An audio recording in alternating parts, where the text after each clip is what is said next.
ये अपवर्तन से संबंधित एक छोटा सा प्रश्न है। प्रश्न में दिया हुआ है कि एक प्रकाश वायु से 1.5 अपवर्तनांक वाले कांच में प्रवेश कर रहा है।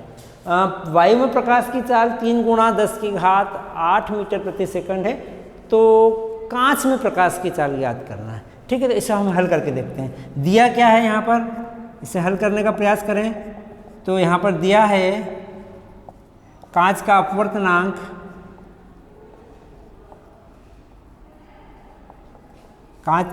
दिया है कितना, 1.5। दिया है वायु में प्रकाश की चाल, वायु में प्रकाश की चाल को हम c से भी प्रदर्शित करते हैं। वो हो गया हमारा 3 × 10⁸ मीटर प्रति सेकंड। क्या ज्ञात करना है, हमें ज्ञात करना है कांच में प्रकाश की चाल। कांच में प्रकाश की चाल को मान लीजिए V और G लिख देते हैं। G मतलब ग्लास। ठीक है, तो हमें कांच में प्रकाश की चाल Vg ज्ञात करना है। ठीक है, हमारे पास सूत्र क्या है, हमारे पास सूत्र है कांच का अपवर्तनांक। ये कांच के अपवर्तनांक को मैं थोड़ा सा इसको मिटा के फिर लिख देता हूँ। कांच के अपवर्तनांक को लिखेंगे हम Ng बराबर 1.5। यहाँ निरपेक्ष अपवर्तनांक की बात होगी क्योंकि वायु से संबंधित चर्चा हो रही है। तो सूत्र Ng बराबर होता है वायु में प्रकाश की चाल बटा कांच में प्रकाश की चाल। ठीक है, तो ये सूत्र में 3 राशियां हैं, कांच का निरपेक्ष अपवर्तनांक, प्रकाश की चाल, कांच में प्रकाश की चाल। 2 चीज़ें हमें पता है, दे रखी है, तीसरी चीज़ हमें ज्ञात करना है। ठीक है, तो हम ज्ञात कर सकते हैं आसानी से। क्या करता हूँ मैं, एक काम करता हूँ, इस सूत्र को थोड़ा सा आगे एक स्टेप में बढ़ा लेता हूँ। जो चीज़ हमें ज्ञात करना होती है उसे उठाकर इधर ले आते हैं और जो चीज़ ज्ञात है उसे उठाकर इधर ले जाते हैं। तो हमारे पास ये सूत्र इस प्रकार से बन जाएगा, Vg बराबर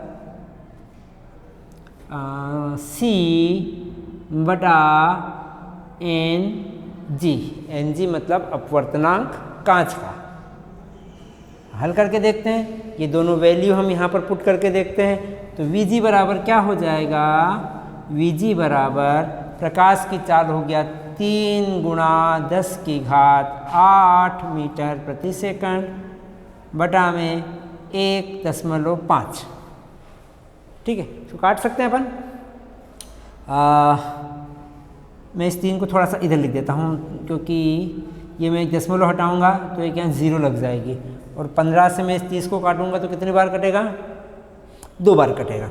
ठीक है, तो ये 15 से मैं इसको काटूँ तो ये 2 बार कट गया, तो हमारे पास Vg बराबर बच गया 2 × 10⁸ मीटर प्रति सेकंड।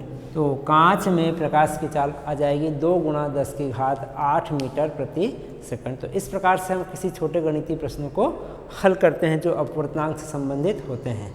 ठीक है, तो इस प्रकार से आप लोगों ने जाना कि अपवर्तनांक क्या होता है।